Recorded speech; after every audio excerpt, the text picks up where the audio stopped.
in doing the work and in working with so many, um, sometimes you do get the phrase of, "Is there too many cooks in the kitchen?"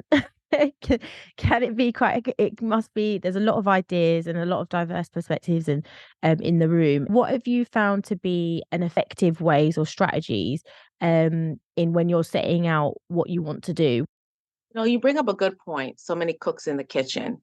I'll start by saying that the council is truly the top CDOs at our CFO Act agencies. So think about the U.S. Department of Commerce, the U.S. Department of Labor, the State Department, and to minimize all of those cooks in the kitchen, I really have espoused with our CDOs a very clear communication channel so that we're not leaving CDOs out who are in subcomponent agencies, but it really is incumbent upon those top CDOs to allow that information and that innovation that we're doing and working through to flow down in their on their communication channel chains.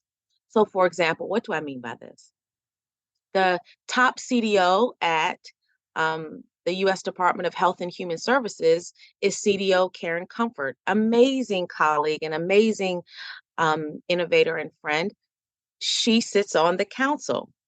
And by the way, we just had a council meeting just yesterday, December 14th, and where we sort of celebrated having 15 months on the scene. But uh, she was there, but her CDOs at her subcomponent agencies, let's say at the Centers for Disease Control, the CDC, there's a chief diversity officer there as well who is working on DEI and A and equity issues. And but that CDC CDO doesn't sit on the council. So it's really important that that information is free flowing Mm. across the government landscape. Now, my office, also to mitigate this, we have what's called a DEI and A learning community, where we bring together the entire landscape, whether you're on the council or you're not, whether you are a CDO or not. You could be a program manager, you could be an assistant secretary, you could be a department head, you could be anyone in the federal government.